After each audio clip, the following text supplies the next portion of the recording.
Hello, hello. Come on in. Get comfy on the couch. You are on the couch with Dr. Carmen. I am Dr. Carmen, a licensed psychologist in the state of Florida, and we talk about all things health and mental health here. Everything to improve your lifestyle so that you can live your best life. So, sit in, get your favorite mug of coffee, a calming beverage, and let's talk. So, this is part 3 of our Psychology and Money series. And I'm excited about this, even though we are coming to the end of the Psychology of Money. We have talked about how the psychology of money, being in debt, can impact your life emotionally, your well being, your physical health. We've talked about how it can impact your ability to be confident, to make moves, and to improve your lifestyle and your finances. We talked about how certain of our limiting beliefs can reinforce or cause us not to make moves, not to make strides to change our situation, or to feel stuck in our situation and become more depressed, anxious, stressed out because of these limiting beliefs that you might have. So today I want to give you 10 tips for taking back your finances. Um, this is before we start talking about developing a financial plan, which I know is very triggering for some people to use the budget word, because they feel like they don't have the ability to be on a budget. They're just trying to survive. They're just trying to make ends meet, and they're robbing Peter to pay Paul. So having a budget discussion with your significant other or family members who live with you under the same roof can be very difficult. So before we talk about that, I want to empower you to make some changes to take back control of your finances so the money's not running you, you are running it. I mean, really, does thinking about money and your finances make you cringe? Does thinking about money and your finances make you fearful? Are you even afraid to bring up the money word? Your attitude towards money, as we've been covering in the last couple of sessions on the couch, can affect you positively or negatively. So, if the thought of finances makes you feel a lot of dread, you can take certain actions that will give you back the control. The first one is don't be afraid to handle your own bills. If you're in the habit of having someone else handle your bills, begin doing them yourself. If you're in the habit of hiding them in the drawer or in the cabinet or just tossing them and letting them pile up, you don't even open them, start opening them and start dealing with the reality of the bills you have so that you don't make more bills and you can begin to make a plan to manage them. So take one day a month to sit down, go over your bills, and pay them. The second tip is consider getting a consolidation loan. Now, I want to preface this by saying I am not a financial advisor. I am not a CPA. I am not a tax accountant. I cannot legally give you financial advice. I'm talking about the psychology of your finances and what you can do to get it under control. Sometimes it makes sense to get a consolidation loan. If you have a lot of installment loans and credit cards, you may want to consider it. This type of loan combines all of your payments, so you just make one per month and save the money on interest fees. Again, if you're only paying interest fees and if the minimum payment is only covering those interest fees or interest fees and late charges, you're never going to get control of your debt. You're never going to start decreasing the debt. So think about getting a consolidation loan. Think about substitutions where you may substitute one credit card with a high interest rate for a lower credit card with a lower interest rate, and thereby be able to what's the word I'm looking for?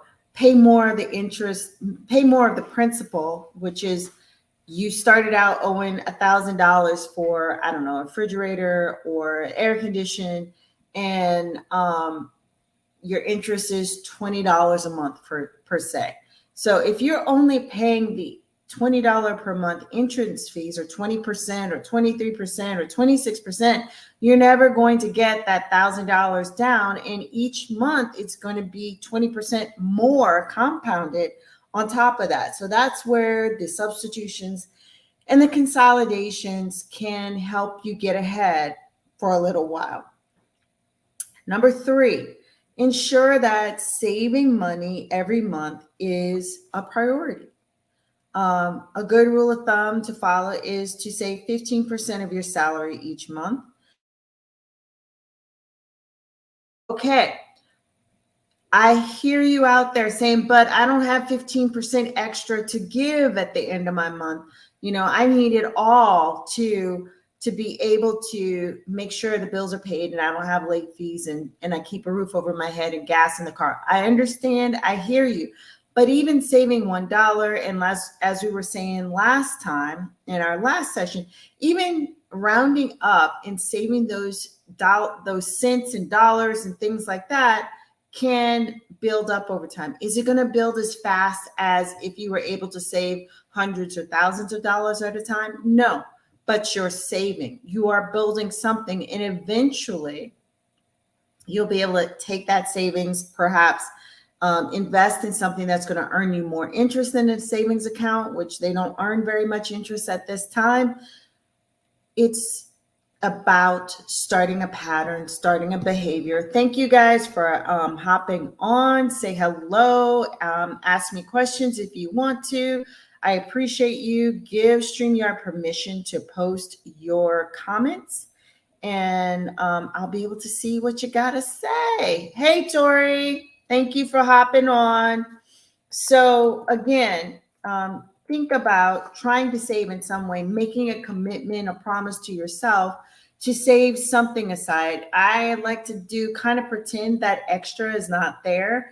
So if you have a little extra side income coming in, maybe you dedicate that to, like my grandmother used to do. It would be a Christmas savings fund or a vacation savings fund.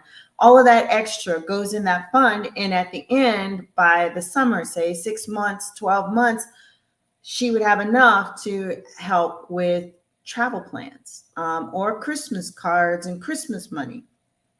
So tip number 4, consider refinancing your mortgage. And again, I am not a financial planner. I am not a financial advisor. I don't have those credentials, but I know if you don't get control of your money, it is affecting you emotionally just as well as it is affecting your confidence in making career moves, your confidence in maybe you want to go back to school and earn some more skills so you could get paid at a better rate. So consider refinancing your mortgage, because when interest rates are lower than the one you started with, you may be able to save thousands of dollars on your mortgage by refinancing. And again, it goes to the same principle. If you're able to save more and put more towards the principal instead of always paying down the principal plus interest, that will help you get a little bit more breathing room. Yeah, I see you get it, Etoria. Thank you. So try to look at refinancing your mortgage. So if you intend to stay in the house for years, this could be very helpful for you. It seems that some refinancing contracts require you to remain for another year or two before you can consider selling. But again, go through all the ins and outs and the possibilities. Ask all the questions. Do not be intimidated just because in the past you had a bad history with money, or in the past you had a bad history with finances, or in the past you have some trauma about not having money. I can't say that enough, because a lot of times people have trauma about living in circumstances of severe lack, of deprivation, and then they want to hold on to things, and they don't want to save anything, they don't want to spend anything, but they're not making any progress to other goals because they are holding on so tight because it might go poof. I can't trust this. I've been in a state of lack before. I definitely don't want to go back to it. So, I'm going to work more and more hours, less and less sleep, and try to do it that way instead of looking at other money strategies that would give me less money anxiety, less financial anxiety. I think I shared the story with you guys in the beginning of this series that having some of that money anxiety and lack of confidence prevented me at times from trying to start up a new business. You know, I could have started the business sooner if I had gotten over those anxieties sooner.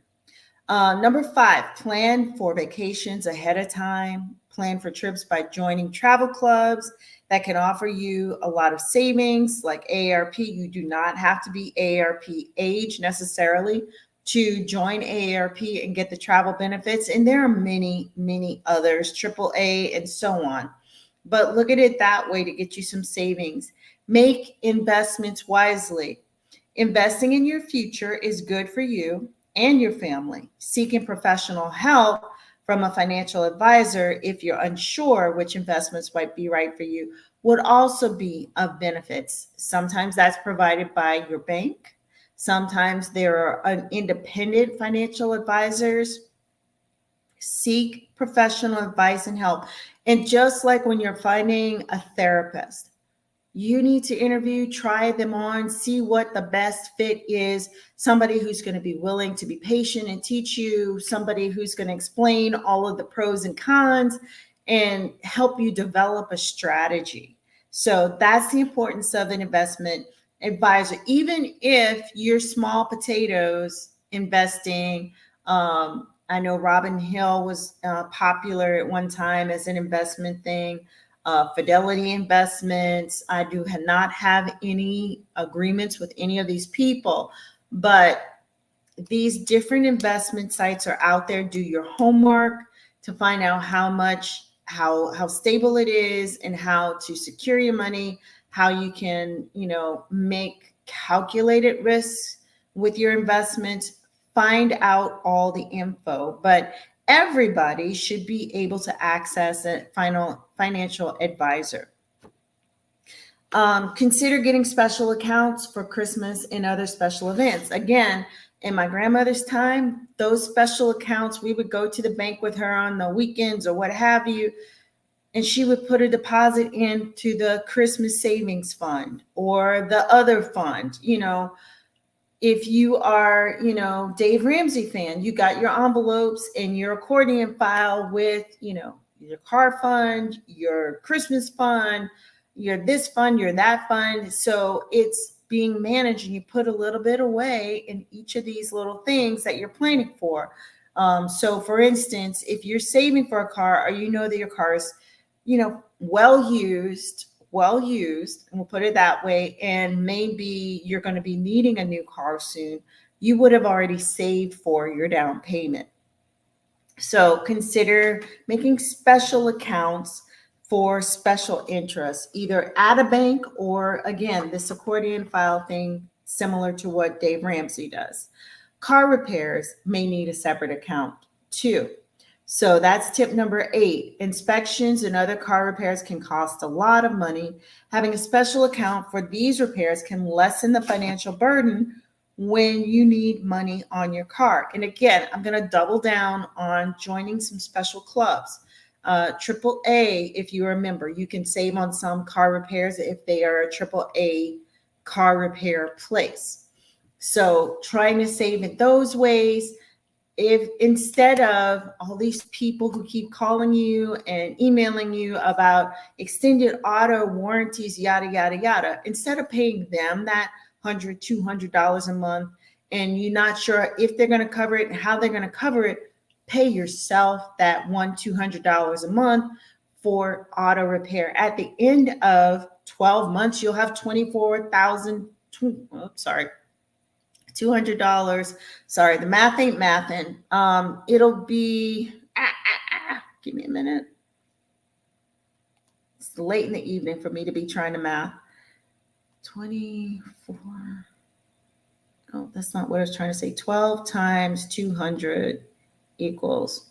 So it'll be $2,400. Okay, so say you have an engine blowout, or the time that I had 2 fan belts and I had to replace the air conditioner, that was like almost $600 to $1,000. If you don't have that in cash to come out of, you will have saved for that possibility. So number 9, understand interest rates and fees on your credit cards. Make your payments on time to avoid extra fees, and see if you can negotiate a lower interest rate with your credit card companies or switch to another credit card. Again, if you've had the credit card and you've been paying on time and so on and so forth, it's nothing wrong with calling them up and saying, I want to pay a lower interest rate. There's nothing wrong with that, or seeing if there's a better, more advantageous card. And the last tip is understand your taxes. If you can't handle these yourself, hire a CPA to assist you. Learning how to do your taxes gives you a tremendous amount of confidence. So I hope these tips make sense. If it makes sense, it makes dollars, or hopefully will save you dollars and reduce your financial anxiety, your financial depression and stress if you have some of these tips and skills honed down. So thank you for joining me on the couch today for part 3 of the psychology of money. I look forward to seeing you next week for part 4. If you got some value out of this, give me some hearts like one of you've already done, and share this out because other people need to get this message, as well as being mindful to like and subscribe on all the channels, including the podcast On the Couch with Dr. Carmen, which you can access through Anchor FM or through Spotify or through the podcast itself on podcast. So thank you guys for hanging out with me, and remember to be well.